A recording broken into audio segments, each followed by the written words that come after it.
12절에서 28절입니다. 데살로니가 전서 5장 12절에서 28절 말씀을 가지고 너희를 향하신 하나님의 뜻이란 제목으로 함께 말씀을 나누겠습니다. 데살로니가 전서 5장 12절부터 28절을 교독을 하겠습니다. 제가 먼저 12절을 읽도록 하겠습니다. 형제들아, 우리가 너희에게 구하노니 너희 가운데서 수고하고 주 안에서 너희를 다스리며 권하는 자들을 너희가 알고 그들의 역사로 말미암아 사람 안에서 가장 귀히 여기며 너희끼리 화목하라. 또 형제들아, 너희를 권면하노니 게으른 자들을 권계하며 마음이 약한 자들을 격려하고 힘이 없는 자들을 붙들어주며 모든 사람에게 오래 참으라. 삼가 누가 누구에게든지 악으로 악을 갚지 말게 하고 서로 대하든지 모든 사람을 대하든지 항상 선을 따르라. 항상 기뻐하라. 실망하고 기도하라. 범사에 감사하라. 이것이 그리스도 예수 안에서 너희를 향하신 하나님의 뜻이니라. 성령을 성령하지 말며 예언을 멸시하지 말고 범사에 헤아려 좋은 것을 취하고 악은 어떤 모양이라도 버리라. 평강의 하나님이 친히 너희를 온전히 거룩하게 하시고 또 너희의 온 영과 혼과 몸이 우리 주 예수 그리스도께서 강림하실 때에 흠없게 보존되기를 원하노라. 너희를 부르시는 이는 미쁘시니 그가 또한 이루시리라. 형제들아, 우리를 위하여 기도하라. 거룩하게 입맞춤으로 모든 형제에게 문안하라. 내가 주를 힘입어 너희를 명하노니 모든 형제에게 편지를 읽어주라. 우리 함께 28절 읽겠습니다. 우리 주 예수 그리스도의 은혜가 너희에게 있을지어다. 아멘.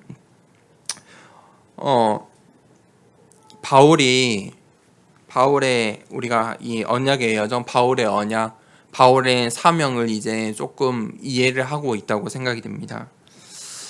바울의 예틀은 사람을 죽이는 것이었습니다. 복음 예수가 그리스도라고 하는 사람들을 죽이러 다니고 잡으러 다녔던 사람입니다. 그런데 바울이 예수 그리스도를 직접 만나고 어떤 사람이 되었습니까? 살리는 사람이 되었습니다. 그래서 바울의 관심, 바울의 사명은 살리는 것에 있었습니다. 두 가지를 살리는 것에 있었습니다. 첫 번째는 교회입니다.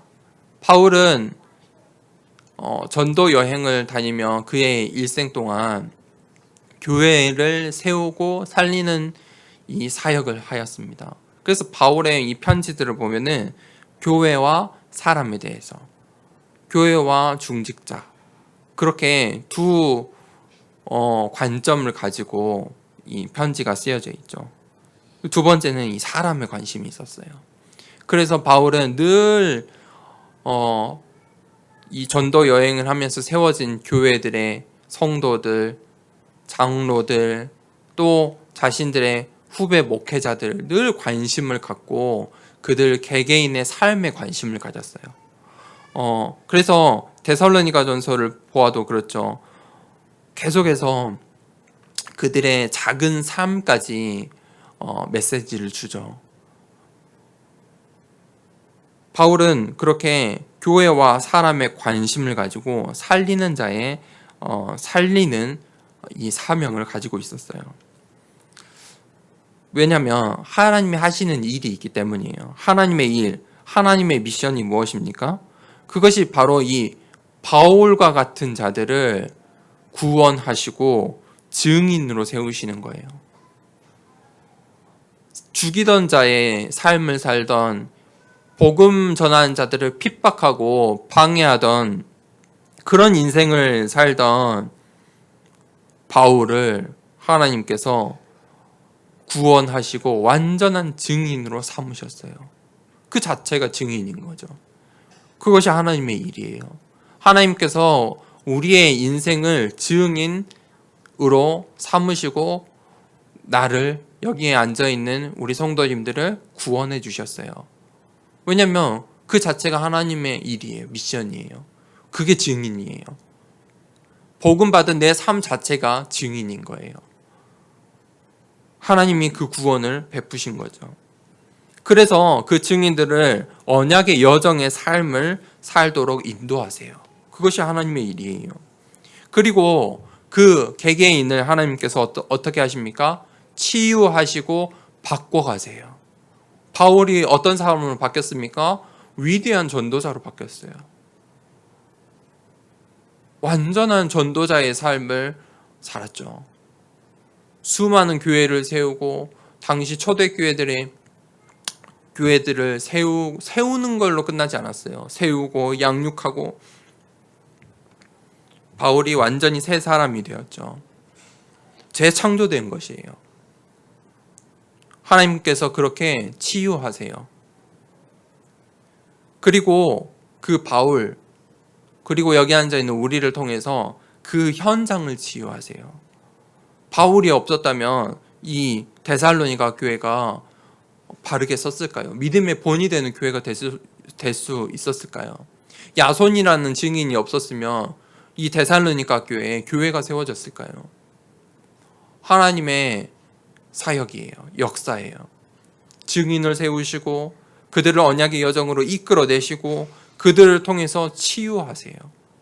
하나님께서 우리 더사랑교회를 통해서 이 광주 지역에, 이 호남 지역에, 또 우리가 마음 담고 섬겨야 할 저 중국 땅에 치유하실 것이에요. 그거 말고는 하나님의 이유가 없어요. 그거 말고는 하나님의 계획이 없어요. 치유받을 자들이 있기 때문에 하나님이 우리를 증인으로 삼고 먼저 보내신 거예요. 그러면 사탄의 일은 어떤 것입니까? 사탄은요, 사람을 무기력하게 해요. 왜냐하면 무지하고 무능하고 무기력해야 하나님께 관심을 안 갖기 때문이에요. 무지하고 무능하고 무기력 속에 있는 사람은 절대 복음을 받을 수 없어요. 사람이 문제가 오고 어려움이 오고 내 재산 다 잃어먹고 내 건강 다 망가지고 그럼 정신 든다니까요. 정신 바짝 들어서 그때 복음 받는 거잖아요. 평생 무기력 무능하게 살다가 위기가 오고 어려움이 오면 정신이 들어요. 그래서 사람들이 그 어려움 속에 문제가 오면 복음을 받는 거예요. 그런데요, 무지무능 무기력 속에 있으면요 절대 복음도 못 받아요. 아무리 돈이 많고 건강하고 행복하게 살아요, 그 속에서 무지무능력 무기력 속에 있는 거예요. 그 사람은 절대 복음 못 받아요. 그래서 사단은 계속 그렇게 만들어요. 그러니까 우리는 무지하고 무능력하고 무기력 속에 안 빠지도록 주의하셔야 돼요. 그게 사탄의 일이에요. 사탄은 또 어떻게 합니까? 불신자 상태 속에 머무르게 해요. 신분이 완전히 바뀌죠. 마귀의 신분이에요. 우상 섬겨요. 욕심과 정신의 문제 속에 허덕이며 살게 해요. 그리고 자녀의 문제 헤어나오지 못해요. 그리고 그 인생의 내세가 완전 지옥 갈 수밖에 없는 비참한 인생이 되도록 만들어요. 그게 사탄의 일이에요. 왜 이런 일들을, 이런 사역을 하는 겁니까? 결국은 구원받지 못하도록 전도를 방해하는 거예요. 사탄은 그거예요.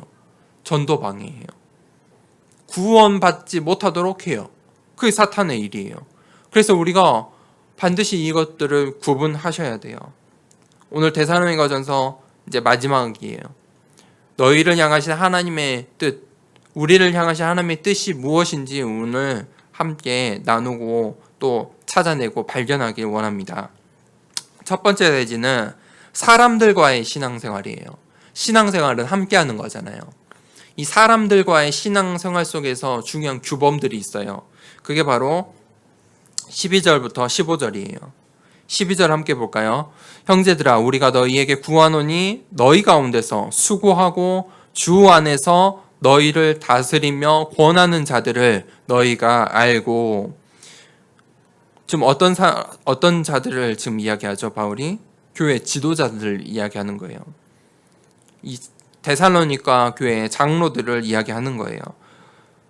너희 성도들을 위해서 수고하고 다스리고 권하는 자들을 너희가 기억해라 라는 거예요.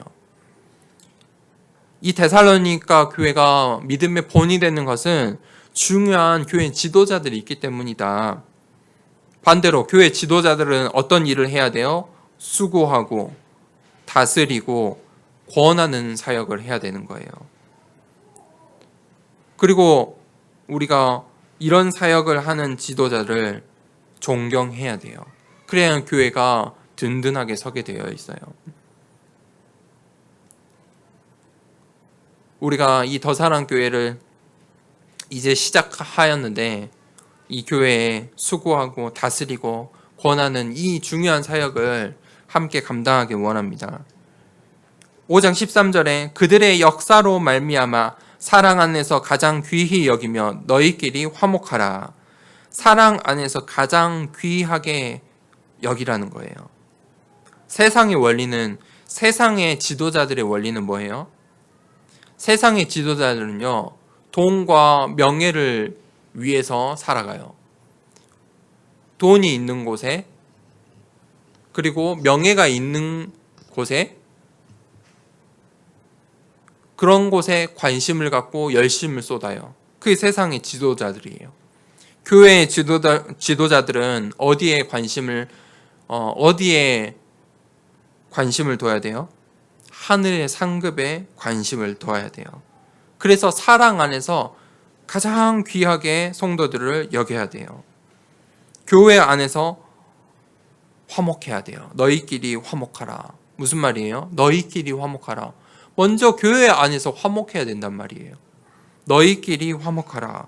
교회 안에서는 반드시 화목해야 돼요. 그래서 교회 안에서는 분쟁, 대립 이런 거를 주의하셔야 돼요. 혹시 앞으로 더사랑교회가 더 켜지고 사람이 많아질 수도 있죠. 잘못된 일을 하더라도 분쟁하고 대립은 하면 안 돼요. 하나님이 잘못된 곳으로 가도 다시 이끄실 거니까. 그런데 분쟁하고 대립하면요, 거기서 끝이 나버려요. 그 교회는. 교회라는 것은 끝이 나요. 그래서 교회 안에는 분쟁하고 대립하면 안 돼요. 교회 안에서 너희끼리 화목하라. 너희끼리 먼저 화목해야 되는 거예요. 그래야 세상의 불신자들을 살릴 수 있는 거죠. 14절 볼까요?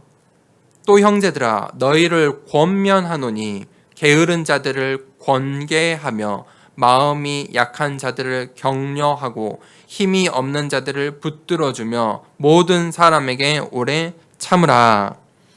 권면하고 있어요. 바울이 지금 권면하는 거예요. 형제들아 너희를 권면하노니, 첫 번째 권면은 무엇이죠? 게으른 자, 게으른 자들을 권계하며. 게으른 자들은요 절대 예배를 못 드려요. 어떤 사람이 게으른 자냐면요, 예배 드리지 않는 사람이 게으른 자예요. 왜냐면요, 예배 드리러 가려면요 시간을 들여야 돼요.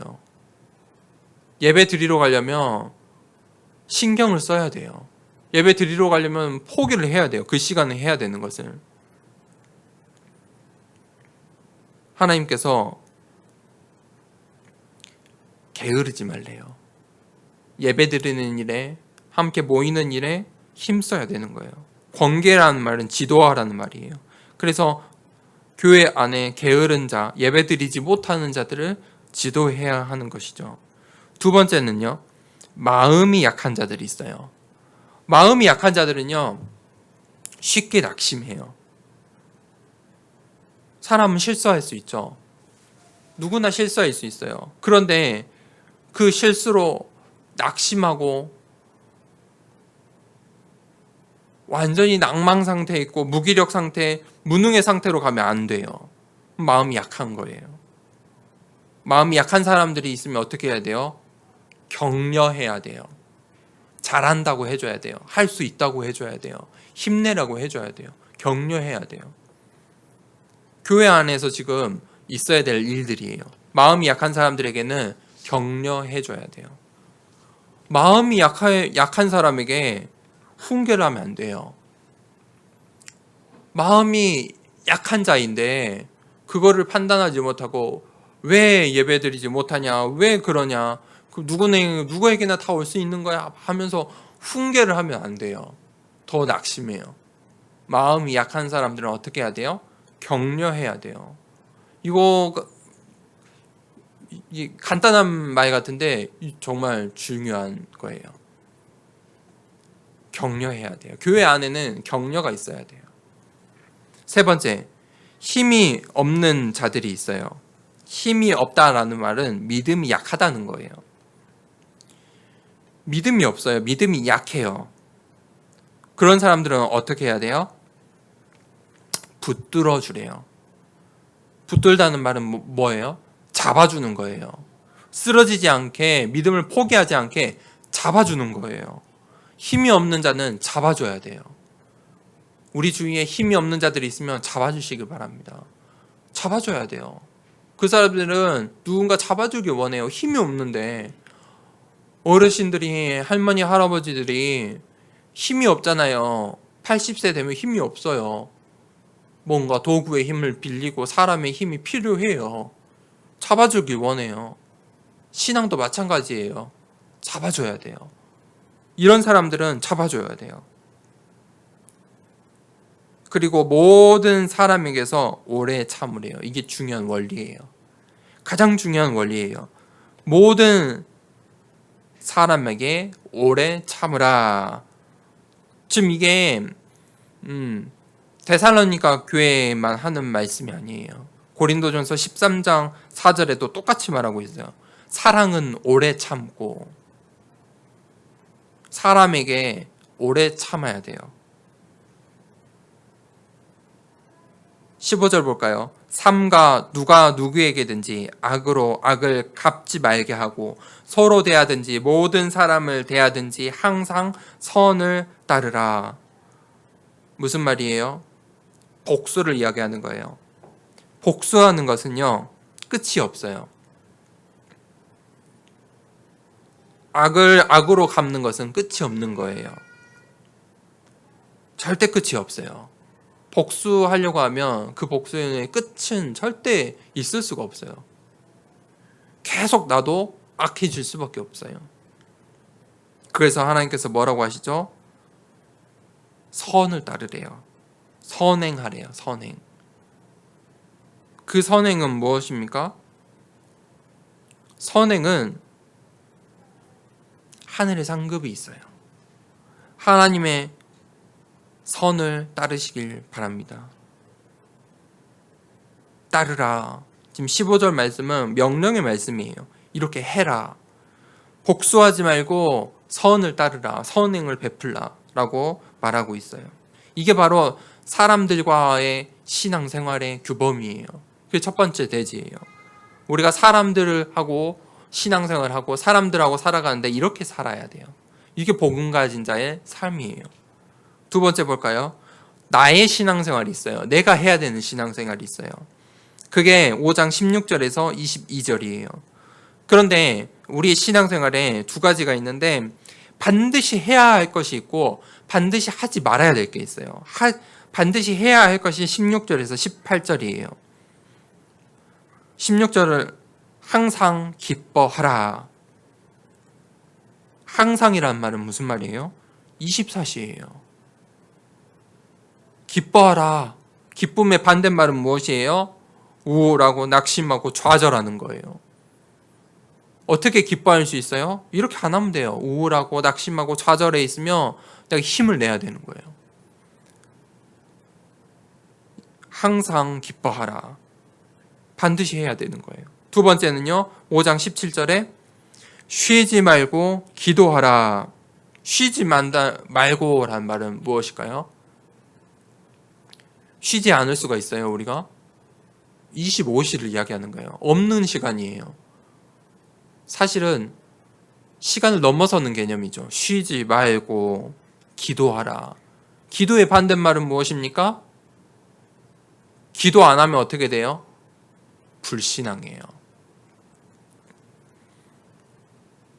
다른 생각이 나요. 오만 생각이 다 나요. 내 생각 가득하게 돼요. 그래서 기도해야 하는 거예요. 어떻게 기도해요? 쉬지 말고 기도해야 되는 거예요. 5장 18절에 범사에 감사하라. 범사라는 말은 무슨 말일까요? 영원이라는 거예요. 평생토록 우리가 이렇게 살아야 되는 거예요. 범사에 감사하라. 감사하지 못하면 어떻게 됩니까? 불평하게 되어 있어요. 감사하는 말과 말이 안 나오면 내 입술에서 내 말에서 내 행동에서 감사가 안 나오면 불평하게 되어 있어요. 불평하지 않으면 감사하게 돼요. 우리가 이렇게 살아야 되는 거예요. 영원의 시간표 속에 영원토록 우리는 감사밖에 할 게 없는 거예요. 감사하는 인생을 살아야 되는 거예요. 범사에 감사하라. 이것이 그리스도 예수 안에서 너희를 향하신 하나님의 뜻이니라. 이것이 하나님의 뜻이에요. 하나님의 뜻이에요. 하나님의 뜻이 무엇이에요? 하나님의 마음이에요. 우리를 향하신 하나님의 마음이에요. 우리가 이렇게 살길 원하세요. 항상 기뻐하고 쉬지 말고 기도하고 범사에 감사하라. 그게 하나님의 뜻이에요. 이해되세요? 우리가 무엇을 해야 되지? 이걸 해야 될까? 저걸 해야 될까? 이렇게 살까? 저렇게 돼야 할까? 그거 하나님 관심 없어요.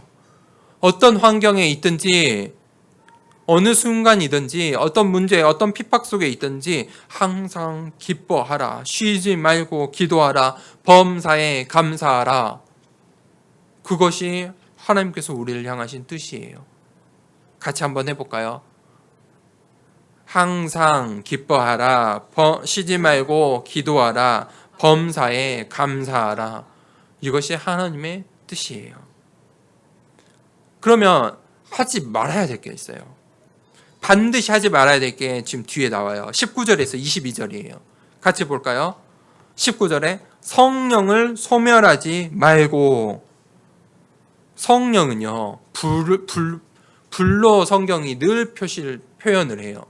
성령을 이야기할 때 불을 대비해서 표현해요. 성령의 역사는 불과 같대요. 그래서 불은요, 꺼지지만 않으면 늘 살아나게 되어 있어요. 조그만 불씨라도 있기만 하면 돼요. 그러면 바람이 불고 환경이 되면 다시 활활 타올라요. 성령을 소멸하지 말라. 성령을 끄지 말라는 거예요.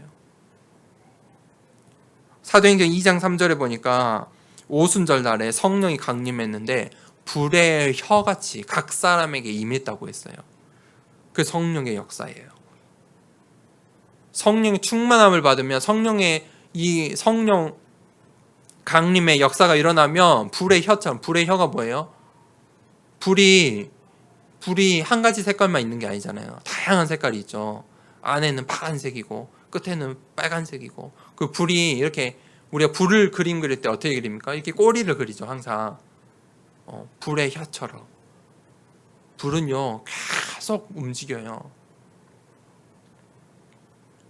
그 성령의 역사예요. 그 성령의 역사를 끄지 말라는 거예요. 그리고 5장 20절에 예언을 멸시하지 말고. 예언이 무슨 말이에요? 말씀이에요. 예언은 말씀이거든요. 이 하나님의 말씀을 멸시하지 말라는 거예요. 그래서 이 하나님의 말씀, 성경의 말씀을 비판하는 거, 무시해버리는 거, 이거 위험한 거예요. 하지 말아야 될 거예요. 성경을 읽다가 궁금증은 생길 수 있어요. 모르는 게 있을 수 있어요. 왜냐하면 이 성경의 말씀은 비밀의 말씀이에요. 감추어진 보화예요. 그래서 우리의 영적인 상태, 우리의 영적인 수준, 나와 하나님과의 관계만큼 이 성경의 말씀을 아는 거예요. 그래서 때로는 의심이 되고 불신이 되고 왜 이러나 궁금증이 생길 수도 있어요. 그럴 때마다 그것을 넘어가야 돼요. 왜냐하면 내 시간표가 아니니까 모르는 거예요. 하나님 말씀이에요. 시간표가 되면 그 말씀이 이해가 되고 깨달아져요. 시간표가 되면 내가 지나쳤던 말씀인데도 내 인생을 바꿀 말씀이 돼요. 내가 평생 본 성경 말씀인데도 한 구절을 읽어도 내 인생의 중요한 표지판이 되는 거예요. 하나님의 말씀을 비판하고 무시해서는 안 돼요. 예언을 멸시하지 말기 바랍니다. 5장 21절에 범사에 헤아려 좋은 것을 취하고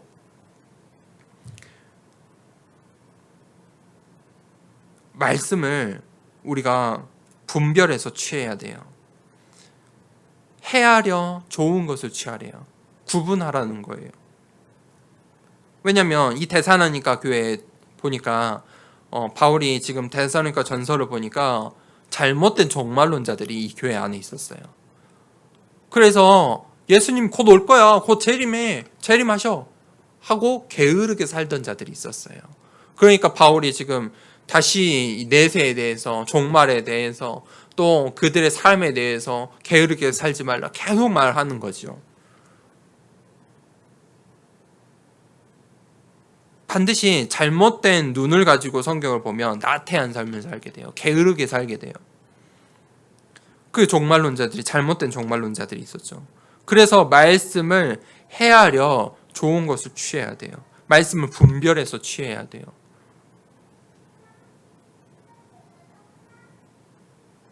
그 목사님들이 목사로서 설교를 잘하고 싶거든요. 그래서 목사도 실수를 할 수가 있어요. 이 하나님의 말씀을 그대로 전해야 되는데 실수해요. 잘못된 눈을 가지고 와 저거 멋있다 그렇게 할 수 있어요. 목사도 그거 주의해야 되는 거예요. 범사에 헤아려 구분해야 되는 거예요. 그래서 목사가 필요한 거예요. 이 하나님 말씀을 잘 헤아려 좋은 것을 전달해야 되는 것이죠. 그게 목사의 사명이죠. 그래서 우리 성도님들에게 이 땅에 정말 하나님의 말씀만, 복음의 말씀만, 언약의 말씀만, 예수가 그리스도 되시는 이 중요한 구원의 길에 이 말씀만 전하려고 노력해야 하는 거예요. 그렇지 않으면 목사들이, 목회자도 다른 소리 할 수 있어요. 신비하고요, 율법하고요, 그럴 수 있어요. 우리도 이 하나님의 말씀을 받고 취할 때 헤아려야 돼요. 그렇지 않으면 데살로니가 교회 성도들처럼 종말론에 빠져서 나태한 삶을 살 수가 있다는 거예요. 5장 22절은요. 악은 어떤 모양이라도 버리라.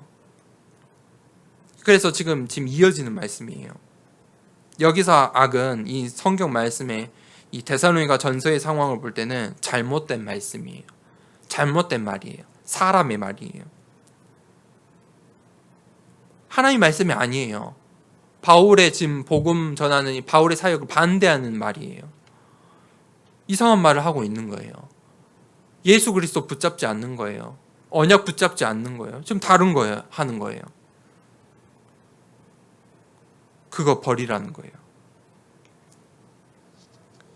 그리고 바울이 이제 마지막으로 데살로니가 전서를 쓰면서 부탁을 하는 거예요. 전도자 바울의 부탁이에요. 그게 바로 23절에서 28절이에요. 23절 바울의 축복 기도예요. 바울이 축복하면서 기도해요. 우리도 이런 응답 받기 원합니다. 평강의 하나님이 친히 너희를 온전히 거룩하게 하시고 또 너희의 온 영과 혼과 몸이 우리 주 예수 그리스도께서 강림하실 때에 흠 없게 보존되기를 원하노라. 아멘. 평강의 하나님은요, 모든 복의 근원이에요. 평강의 하나님이 복의 근원이에요. 그 하나님이 우리를 거룩하게 하시고 우리의 영과 혼과 몸이 우리 주 예수 그리스도께서 강림하실 때까지 흠없게 보존되기를 원하세요. 우리는 이 땅에 살면서 축복받았어요. 어떤 축복받았어요? 하나님의 자녀로 사는 축복받았어요.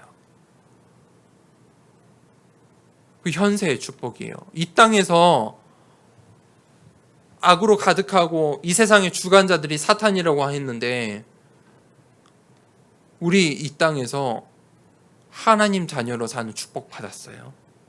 그 현세의 축복이에요. 그런데 우리가 내세 축복도 받았죠. 내세 축복이 무엇이에요? 천국 가는 거죠. 하나님과 영원히 함께하는 천국 가는 거예요. 그 신분의 축복 받았어요. 그래서 평강의 하나님이 복의 근원이에요. 24절 볼까요? 너희를 부르시는 이는 미쁘시니 그가 또한 이루시리라. 지금 바울이 계속 하나님을 이야기하는 거예요. 하나님은 어떤 분이라는 걸 이야기하고 있죠. 하나님은 어떤 분이세요? 우리를 부르시는 분이에요. 콜링이라고 하죠. 하나님은 우리를 부르세요. 그게 구원이에요. 하나님이 미쁘시대요. 신실하시대요. 신실하단 말이에요. 성실하단 말이에요. 하나님께서 우리를 부르세요. 성실하시고 그것을 완성해 나가는 사역을 하고 계세요. 그가 또한 이루시리라.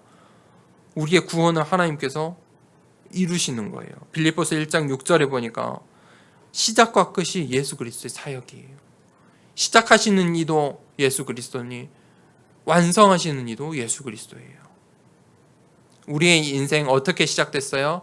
어디가 시작이에요? 예수 그리스도 만날 때 그게 시작점이에요. 우리 인생의 끝 어디예요? 예수 그리스도 붙잡을 때 끝나는 거예요. 그 우리 인생이에요. 하나님 부르신 이유예요.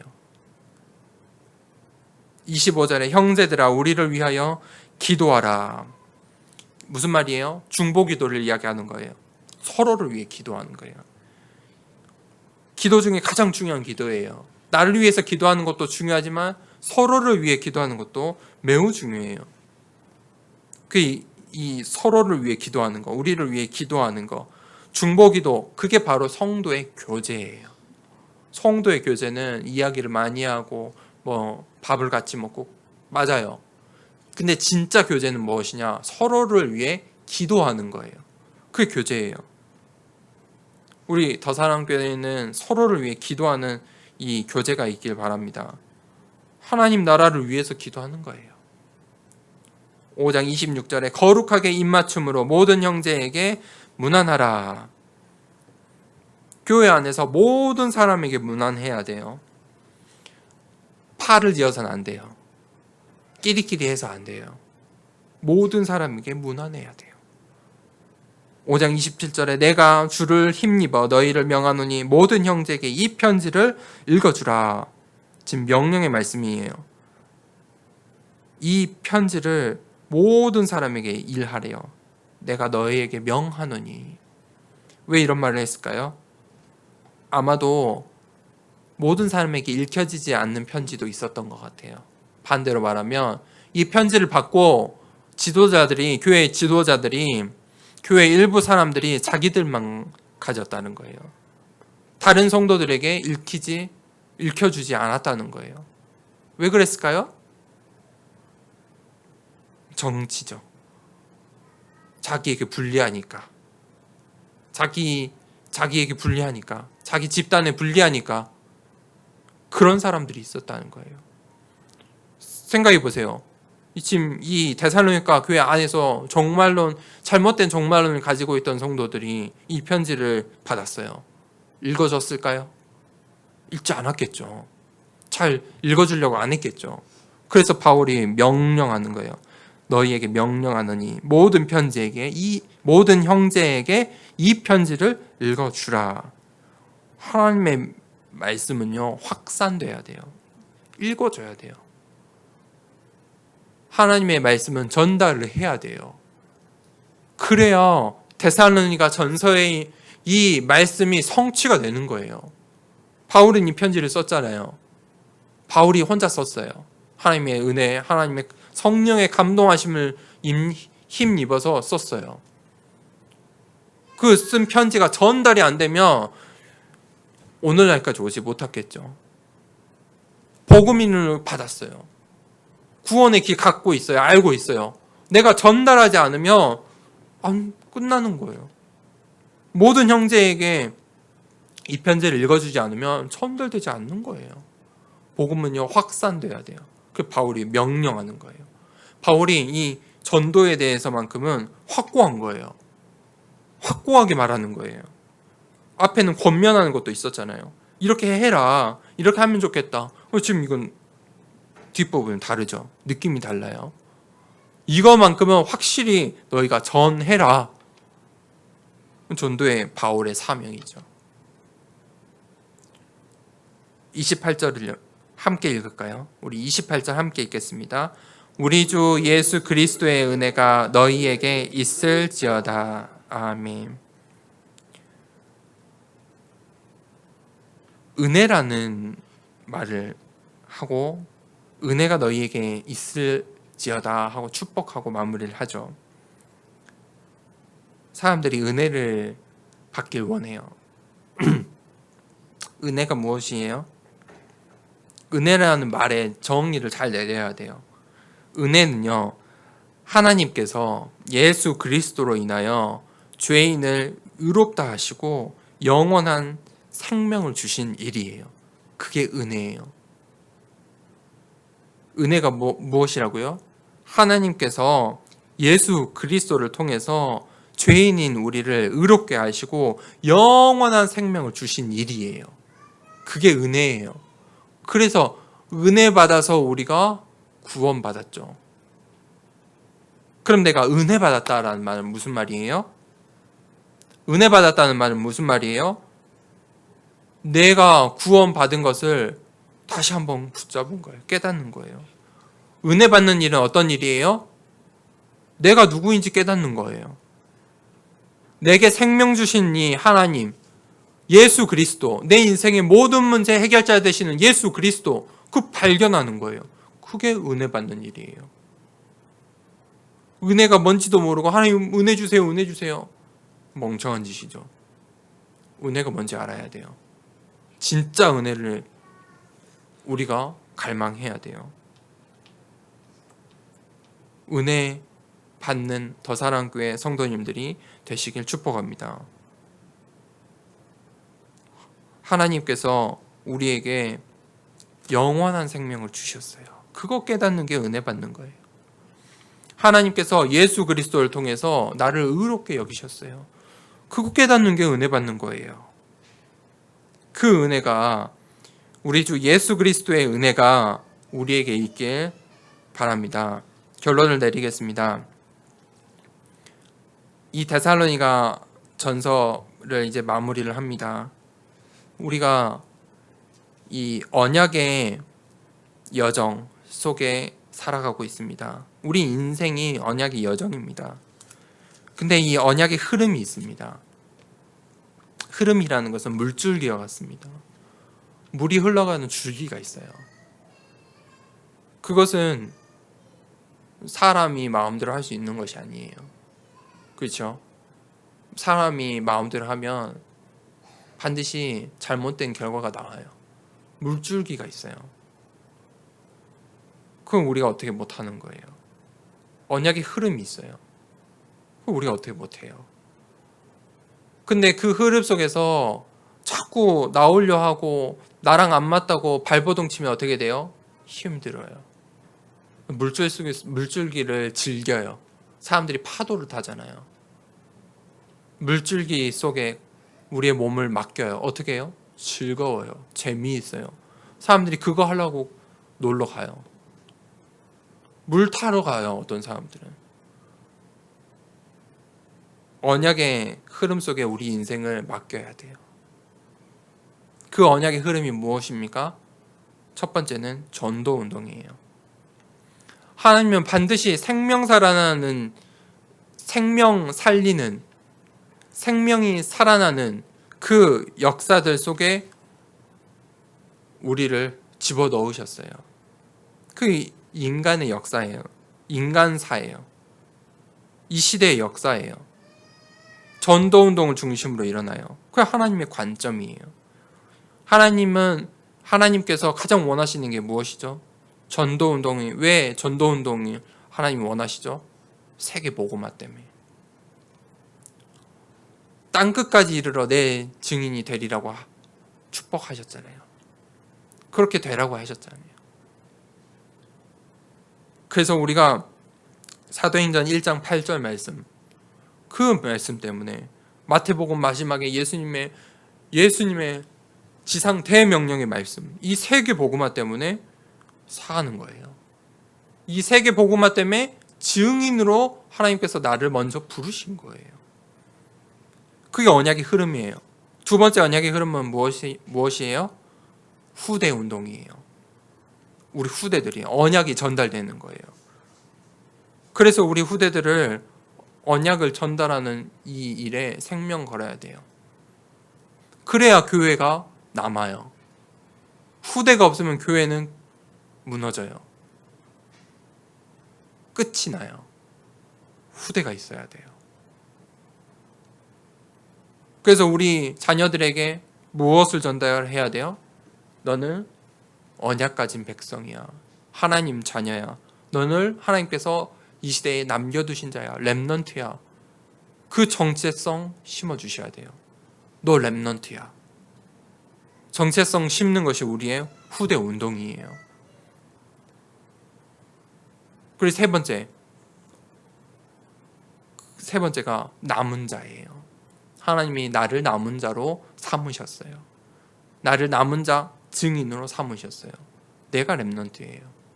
내가 우리 가정에, 우리 가문에, 우리 지역에, 내가 지금 일하고 있는 현장에 남은 자예요. 그렇게 하나님께서 흩어두셨어요.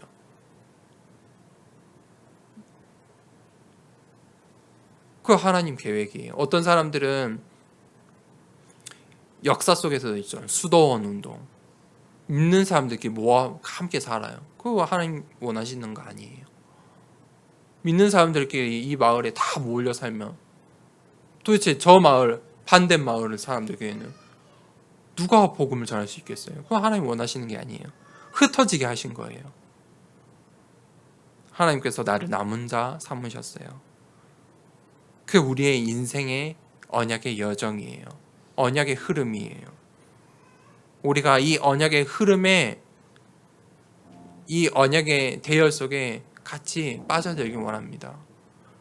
이 더 사랑교회가 그 언약의 흐름 속에 있길 축복하고 원합니다. 우리의 인생이 그 언약의 여정 속에, 언약의 흐름 속에 있길 원합니다. 그래야 하나님께서 그 사람, 그 교회 사용하세요.